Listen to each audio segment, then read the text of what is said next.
오늘은 성탄절입니다. 성탄절은 누구나 좋아하는 날입니다. 서로가 선물을 주고 때로는 따뜻한 말 한마디로 위로를 해주고 또 때로는 서로가 함께 교제를 나눌 수 있는 정말 누구나 좋아하는 날입니다. 이 성탄절은 예수님을 믿는 자건 믿지 않는 자건 모두가 함께 이런 인사를 하고 있습니다. 메리 크리스마스, 메리 크리스마스. 여러분 우리도 한번 같이 인사해 볼까요? 메리 크리스마스, 메리 크리스마스, 메리 크리스마스. 메리 크리스마스. 크리스마스는 그리스도와 예배를 뜻하는 미사의 합성어입니다. 그래서 크리스마스라는 뜻은 탄생하신 예수님을 경배한다라는 뜻입니다. 그래서 앞에 있는 메리라는 단어는 즐거움, 또 뒤에 있는 그리스도를 예배한다라는 그 귀한 날이라는 뜻으로 우리가 서로가 메리 크리스마스. 예수님을 믿지 않는 사람도 알게 모르게 정말 나에게 이 땅에 오신 예수님을 즐겁게 예배하는 날입니다 라고 인사를 하는 날입니다. 그래서 그 의미를 다시 한번 되새기며 우리 한번 인사해 볼까요? 메리 크리스마스, 메리 크리스마스, 메리 크리스마스. 저는 초등학생 때 성탄절이 참 너무 좋았습니다. 예수님을 믿지 않는 가정이었지만 성탄절만큼은 메리 크리스마스라고 가족끼리 서로 인사하며 선물을 받았기 때문입니다. 자주는 아니었지만 크리스마스 전날 자기 전에 그 어렸을 때 머리맡에 양말을 하나 두고 잤습니다. 여러분 혹시 생각나세요? 양말을 이렇게 하나씩 머리맡에 두고 잤습니다. 그러면 아니나 다를까 그 다음날 머리맡에 선물이 놓여져 있는 것입니다. 자주는 아니었습니다. 하지만 그렇게 선물이 내 양말 위에 있었을 때 너무 좋았고 마치 그 선물은 누가 갖다 주신 것일까요? 산타 할아버지가 갖다 주신 것이라고 생각했습니다. 와, 나한테도 산타 할아버지가 오셔서 좋은 선물을 주셨구나. 그런데 그 산타 할아버지가 제 안에서 사라지게 되었습니다. 아마도 제 기억에는 초등학교 2학년 혹은 3학년이었던 것 같습니다. 그때도 성탄절 전날 밤에 양말을 놓고 산타를 기다리고 있었습니다. 늦은 시간까지 눈을 비비며 기다리다가 결국 산타 할아버지를 보지 못하고 잠이 들었습니다. 그 다음날 성탄절날 새벽같이 눈을 비비며 떴더니 아니나 다를까 양말 위에 저는 아직도 그 선물이 기억이 나요. 파란색 반짝이로 빛나는 포장지로 선물이 딱 쌓여져 있는 선물이 제 양말 위에 머리맡에 있는 거 아니겠습니까? 너무 기쁘고 너무 좋더라고요. 그래서 그날따라 아버지도 일을 안 가셨어요. 아버지한테 물었어요. 아빠, 이 선물 산타 할아버지가 갖다 준 거니까 저희 아버지가 웃으면서 특유의 웃음소리가 있습니다. 싱글싱글 웃으면서 이거 산타 할아버지가 갖다 준 거야. 아빠 근데 왜 편지는 안 넣고 가셨대? 아빠 편지 어디 갔어요? 그때 저희 아버지가 하시더니 저한테 하는 말이 그 산타 할아버지가 화장실이 급해서 편지는 놓고 그냥 가셨대. 그 얘기를 저한테 하는 거예요. 그래? 저는 그때부터 산타를 믿지 않았습니다. 이 선물은 우리 아버지가 갖다 주시는 거구나. 여러분 성탄절이 우리 모두에게 왜 이렇게 기뻤을까요? 그것은 그날에 특별한 선물과 위로가 있기 때문입니다. 우리가 성탄절날 메리 크리스마스라고 이야기하는 것은 다른 이유가 아닙니다. 하나님 아버지께서 선물 중에 선물인 예수님을 저와 우리들에게 보내주셨기 때문입니다. 저와 우리들에게 선물로 값없이 주셨기 때문입니다. 예수님께서 그렇게 값어치 있고 예수님께서 가장 고귀하신 여겨지는 그 선물을 저와 우리들에게 보내주셨기 때문에 성탄절이 기쁜 것입니다. 왜 예수님이 그렇게 값어치 있는 선물일까요? 왜 예수님이 저와 우리들에게 그렇게 소중한 선물이어서 세상에 있는 모든 사람들이 성탄절을 기억하며 일도 쉬고 돈도 벌지 않고 이 자리에 놓아서 예수님을 기억하는 것일까요? 그것은 예수님 자체가 선물이지만 예수님께서 이 땅에 오시면서 지금 저와 우리들에게 또 하나의 선물을 주셨기 때문입니다. 바로 무슨 선물이냐? 하나님 나라라는 선물을 주셨기 때문입니다. 오늘 읽은 본문은 그 선물에 대해서 정확하게 말씀해 주시는 것입니다. 14절에 요한이 잡힌 후 예수께서 갈릴리에 오셔서 하나님의 복음을 전파하여 복된 소식이 있다라는 거야. 메리 크리스마스 좋은 소식이 너희들에게 있는데 그 소식이 무엇이냐면 때가 찼다, 때가 왔다. 어떤 때가 왔느냐? 하나님의 나라가 저 멀리 있다라고 느껴졌는데, 하나님의 나라가 우리와는 전혀 상관없다라고 생각하고 살았는데, 예수님께서 이 땅에 오시면서 하나님 나라를 저와 우리들에게 가져오셨다라는 거예요. 그렇기 때문에 예수님이 이 땅에 오신 것이 가장 값어치 있는 선물이 되는 것입니다. 여러분, 우리가 주기도문 중에 이런 내용이 있습니다. 하늘에 계신 우리 아버지여, 이름을 거룩히 여김을 받으시오며 나라가 임하시오며 뜻이 하늘에서 이루어진 것 같이 땅에서도 이루어지이다. 하나님의 나라가 이곳에 임했고, 또 뜻이 하늘에서 이루어진 것처럼 이 땅에서도 이루어질 수 있는 그 하나님의 나라를 여러분들에게 가져와서 여러분들에게 주셨다라는 것입니다. 그 하나님 나라는 어떤 것이냐? 예수님께서 이 땅에 오셔서 우리에게 가져다 주신 하나님 나라는 어떤 것이길래 과연 이 성탄절이 복되고 좋은 날이냐? 그 하나님 나라를 이사야 성경에는 이렇게 말하고 있습니다. 아마 여러분들 많이 들어보셨을 것이기 때문에 제가 읽어보겠습니다. 이사야 65장 25절에 이렇게 기록이 되어 있습니다. 이리와 어린 양이 함께 먹을 것이며 사자가 소처럼 즙을 먹을 것이며 뱀은 흙을 양식으로 삼을 것이니 나의 성산에서는 해함도 없겠고 상함도 없으리라. 여호와께서 말씀하시니라. 아멘.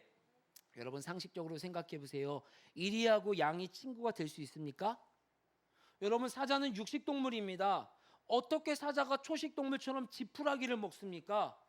뱀이 어떻게 흙을 먹습니까? 그런데 하나님께서 예수님을 통하여 하나님 나라가 이 땅에 오면 마치 이리와 어린 양이 함께 노는 것처럼, 마치 사자가 지푸라기를 먹는 것처럼 평화와 자유가 공존하는, 우리 가운데 참 자유가, 참 평화가 누려지는 그러한 상황을 하나님께서 선물로 주신다라는 것입니다.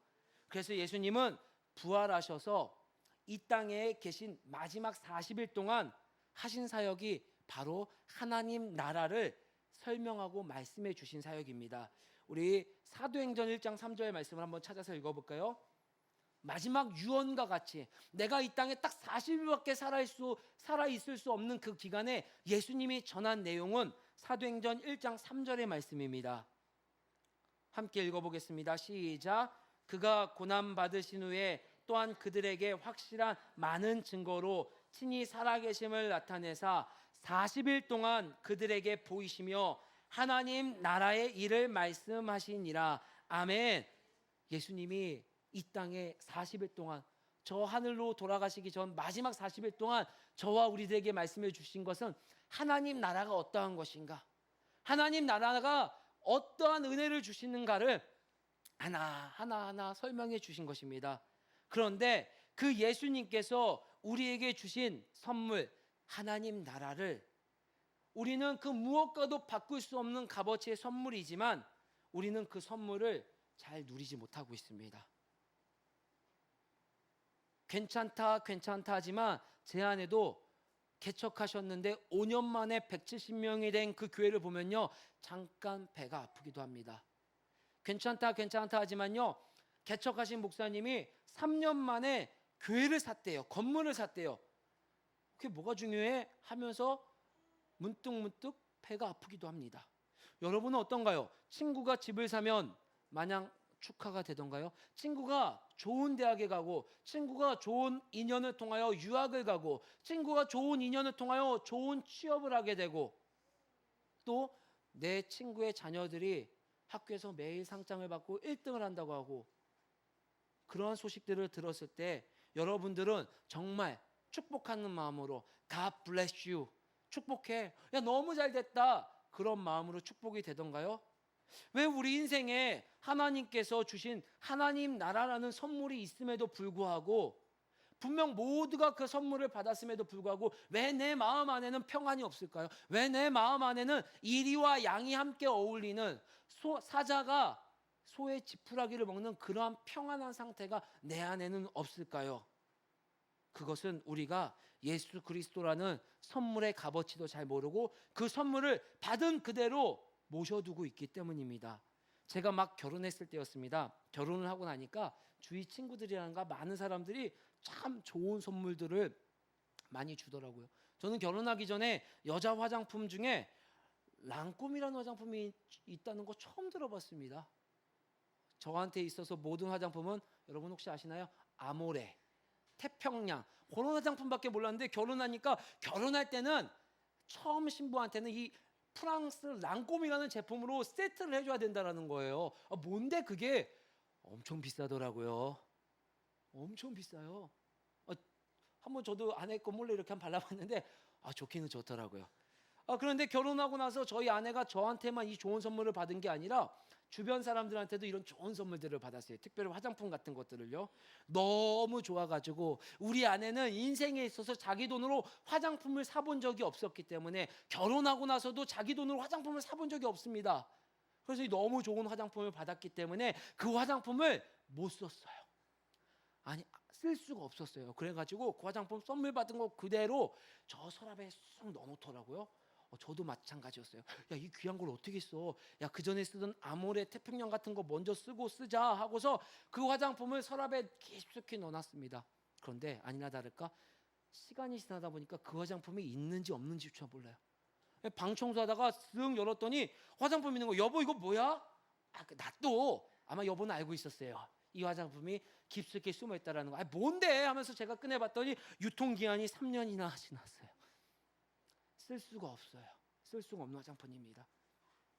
저희 아내는요 끝까지 버리지 말라고 합니다. 안 돼, 버려. 제가 다 버렸죠. 제가 다 버렸습니다. 아무리 좋은 선물이고 아무리 비싼 선물이고 아무리 피부를 우유빛깔처럼 탱탱하게 만들어주는 화장품이라 할지라도 그 포장지를 벗겨서 사용하지 않으면요 그 선물의 가치를 우리는 제대로 누리지 못합니다. 포장지가 너무 이뻐서 전시만 해놓으면요 아까워서 나중에 써야지만 하고 한쪽에 놓아두면요 언젠가는 그것을 버릴 수밖에 없습니다. 여러분과 저는요 예수님을 통하여서 하나님 나라라는 선물을 받았는데 우리 안에 그 하나님 나라라는 선물을 포장지를 뜯지 않고 먼지가 수북히 쌓인 상태로 내버려 두고 있습니다. 반면에 바울은 예수님이 주신 최고의 선물 하나님 나라를 가장 잘 누리신 분입니다. 고린도후서 11장 24절로 26절 말씀 한 번만 읽어보겠습니다. 신약성경 고린도후서 11장 24절로 26절 말씀에 바울에 대해서 이렇게 말씀하고 있습니다.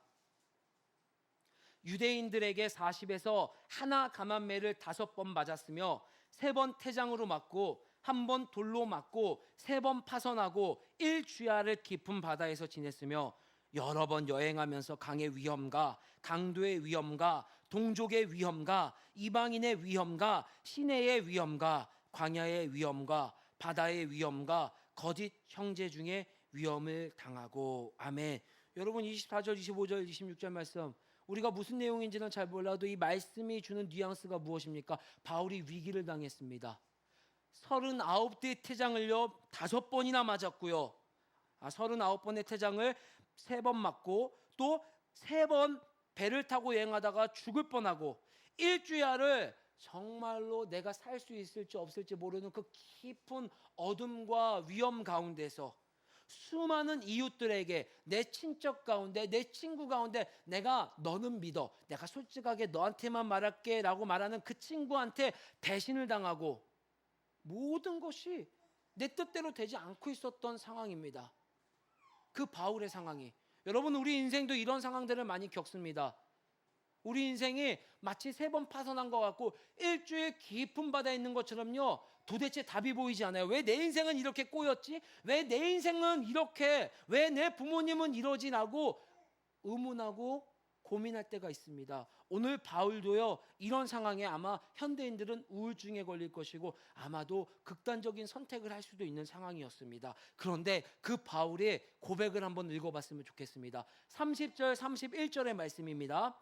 30절 31절의 말씀 시작. 내가 부득불 자랑할진대 내가 약한 것을 자랑하리라. 아멘. 바울이 이렇게 약한 것을 자랑한대요. 내가 죽을 뻔한 걸 자랑하고요 내가 배신당한 걸 자랑하고요 내가 강도당할 뻔한 걸 자랑한다고 합니다. 31절 말씀 시작. 주 예수의 아버지 영원히 찬송할 하나님이 내가 거짓말 아니하는 것을 아시느니라. 아멘. 바울이 이렇게 억울하게 맞고 강도당하고 우울증에 걸릴 것 같은 이 슬픔과 아픔 상황 가운데서 바울은 자신의 연약함을 자랑하고 주 예수의 하나님을 찬송합니다. 내 환경과 내 주변 여건과 내 심적 상태와는요 전혀 상관없이 바울은 그 어렵고 힘든 상황 가운데서 하나님 나라를 누리고 있었던 것입니다. 앞서 말씀드렸던 것처럼 바울의 심령 상태는 사자와 이리와 어린 양이 함께 뛰노는 평안한 상태였다라는 것입니다. 비록 억울하고 피가 나고 치열한 삶의 현장에 있었지만 그가 이렇게 하나님 나라를 누릴 수 있었던 건 선물이신 예수 그리스도가 그 바울에게는 예수 그리스도로 멈춰진 것이 아니라 주 예수 그리스도가 되었기 때문입니다. 다시 한번 말씀드리겠습니다. 선물이신 예수 그리스도가 바울에게는 예수 그리스도로 끝나는 것이 아니라 그에게는 주 예수 그리스도의 고백이 되었기 때문입니다. 31절에 주 예수의 아버지, 즉 예수님은 나의 주인이시다. 나의 주인 되신 예수의 아버지 하나님께 내가 이 모든 상황을 찬양하고 기뻐하고 노래한다라는 거예요. 비록 환경은 하나도 개선되지 않고 내 인생이 어떻게 살아갈지도 모르고 1년이 어떻게 될지도 모르는 상황 가운데 이 부분을 베드로가 잘 설명했습니다. 오순절날 성령님께서 사도행전 2장을 통하여 처음 성령의 임재를 통하여 사람들의 심령들이 변화되고 갑자기 들어보지도 못한 다른 언어들로 말을 하면서 그동안 경험해보지 못했었던 초자연적인 기적이라고 하는 현상들이 나타날 때 베드로는 이렇게 설명했습니다. 사도행전 2장 36절에 그런즉 이스라엘 온 집은 확실히 알지니 너희가 십자가에 못 박은 이 예수를 하나님이 이 예수를 하나님이 주와 그리스도가 되게 하셨느니라 하니라. 이 예수님이 선물로서 우리에게 그리스도로 오셨는데 내 심령 가운데 주 예수 그리스도로 누림으로 세상이 다르게 보이게 하는 것은 성령님이 임하심으로 내 안에 주 예수 그리스도의 삶이 되게 하였구나라고 베드로가 잘 설명하고 있습니다. 바울 역시도 이 믿음의 고백을 계속해서 따릅니다. 우리 빌립보서 3장 8절 말씀 한 번만 더 찾아보겠습니다. 신약 성경의 빌립보서 3장 8절 말씀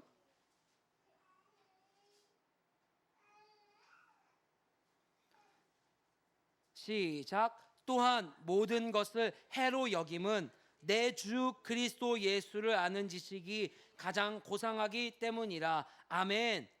바울 역시도 모든 것을 해로 여기면 내 주, 예수님이 내 주이시구나라는 그 지식 때문에 해로 여긴다라고 말을 하고 있습니다. 바울이 사역하던 시대는 로마가 전 세계를 다스리고 있던 시대입니다. 특별히 성서의 배경이 되던 시대는 로마가 세워지고 나서 두 세대 약 200여 년이 지난 시대입니다. 이 부분에 대해서 톰 라이트라는 학자가 이렇게 말하고 있습니다. 당시에는 서로 로마의 왕이 되겠다고 내부적으로 치열하게 싸우던 시기예요. 왜냐하면 얼마나 넓은 땅입니까? 얼마나 많은 권력이 가지고 있는 것입니까? 그래서 그 안에서 치열하게 사람들이 싸우고 있었어요. 피냄새가 가득하고 군인으로 징집이 되고 내가 가지고 있었던 재산들을 빼앗기고 서로가 왕이 되겠다고 하던 그 평화가 없었던 시대, 중국의 춘추 전국 시대와 같은 그런 혼란만이 가득한 시대였습니다. 그 시기에 아우구스투스라는 왕이 나타나게 되었어요. 그 아우구스투스라는 왕이 그 모든 전쟁을 종식시키고 왕으로 추대되면서 그 땅 로마에는요 전례 없었던 평화가 오기 시작했습니다. 자유와 평화와 정의가 그 로마 땅에 세워지고 사람들이 내가 정말 살맛 난다. 내가 이러니까 정말 너무너무 기쁘다. 우리 로마의 아우구스투스 왕 정말 감사합니다. 우리에게 평안을 가져다 주셨군요. 너무 고맙습니다. 라고 하면서 더 나아가 그렇게 자유와 평안을 주었던 아우구스투스를 신처럼 떠받치고 있었던 시대가 바울이 사역하고 있었던 시대였습니다. 당시 사람들에게 주는 아우구스투스 왕이었습니다. 그만큼 이 아우구스투스 왕을 높였었던, 마치 나의 신처럼 모든 것을 해결해 줄 수 있는 사람으로 여겼던 호칭이 주, the Lord라는 뜻입니다. 그 호칭을 아우구스투스에게 쓰던 그 시절에 바울은 달랐습니다. 다들 모든 사람들이 주 아우구스투스라고 말을 하고 있었던 상황 가운데 바울은 그렇게 고백하지 않았습니다. 수많은 유대인들이 주 야훼라고 고백하고 있었던 그 시절에 바울은 그렇게 고백하지 않았습니다. 바울은 주 예수 그리스도라고 고백하는 삶을 살았습니다. 세상의 많은 그리스도인들이 예수를 그리스도라고 인정하고 고백합니다. 그리고 예수 그리스도라는 선물을 잘 포장해서 내 심령 저 뒷간 방 안에 잘 숨겨 놓습니다. 그리고 누구도 건드리지 못하게 먼지만 수북히 쌓이게 내버려 둡니다. 그리고 나에게 줄 평화와 자유와 정의를, 나에게 신기루 같이 사라질 이 세상의 평화와 자유와 정의를 갖다 줄 다른 주들을 찾고 있습니다. 이미 내 안에 주가 계신데, 이미 내 안에 예수 그리스도가 계시는데 그 평안, 하나님 나라를 갖다 줄 다른 주들을 찾고 있다는 것입니다. 여러분, 그것은 때로는 돈이 될 수도 있습니다. 여러분, 때로는 그것은요 내 지식이 될 수도 있습니다. 때로는요 내 자존심이 될 수도 있습니다. 때로는 정말 주일 수도 있습니다. 술이 될 수도 있습니다. 다른 위로를 주는, 평안을 주는 어떤 것이 될 수도 있습니다.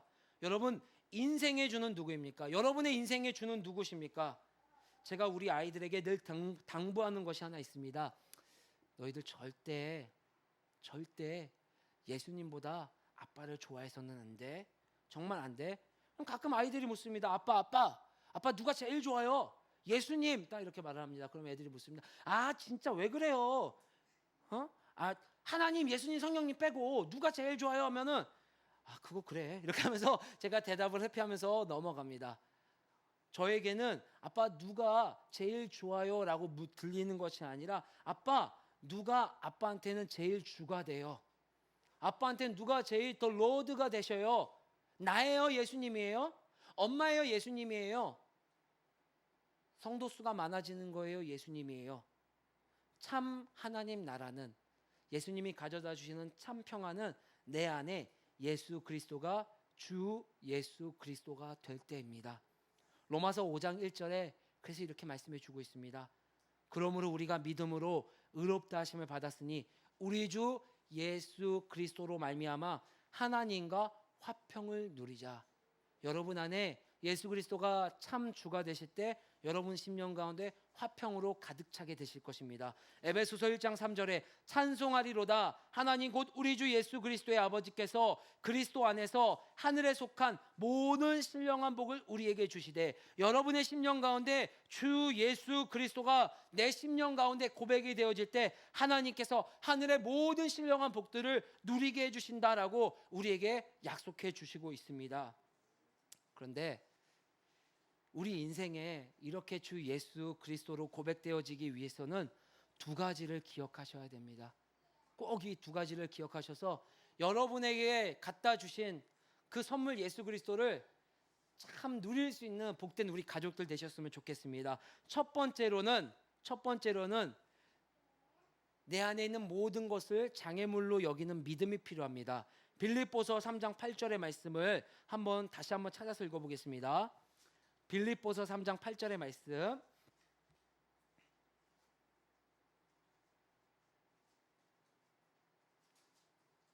빌립보서 3장 8절의 말씀 함께 읽어볼까요? 시작. 또한 모든 것을 해로 여김은 내 주 그리스도 예수를 아는 지식이 가장 고상하기 때문이라. 내가 그를 위하여 모든 것을 잃어버리고 배설물로 여김은 그리스도를 얻고. 아멘. 바울은 부족한 것이 없던 자였습니다. 그런 그에게 필요한 것은 예수 그리스도 말고 다른 것들로 채워진 그 군살들을 제거하는 것이었습니다.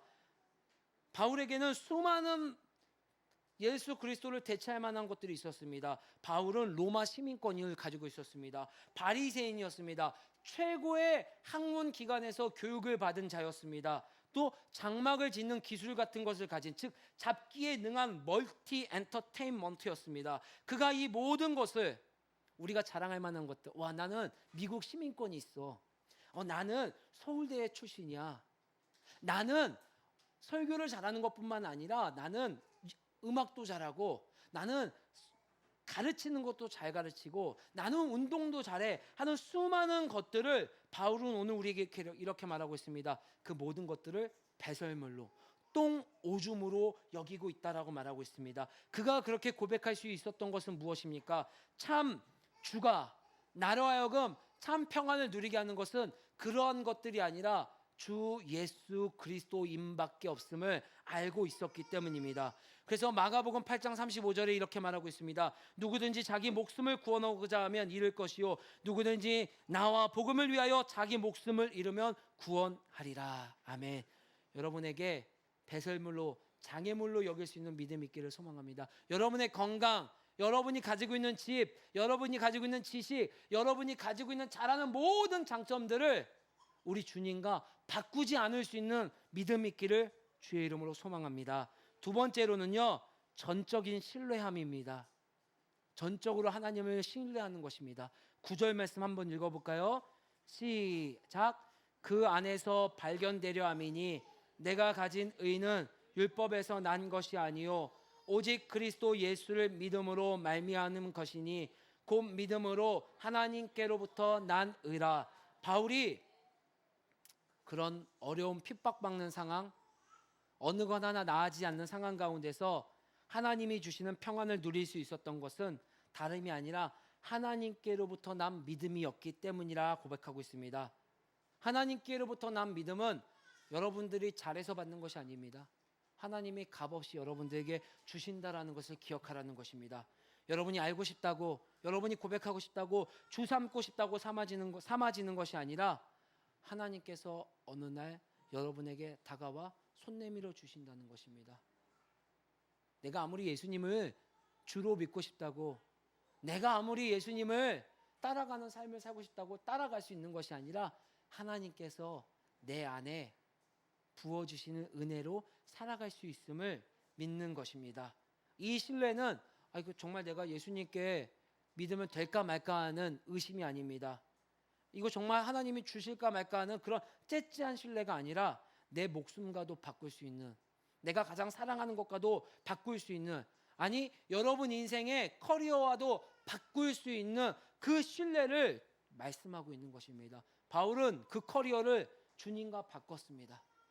주님과 바꿨을 때 주님께서 그 인생 가운데 하나님의 나라를 누리게 해 주신 것입니다.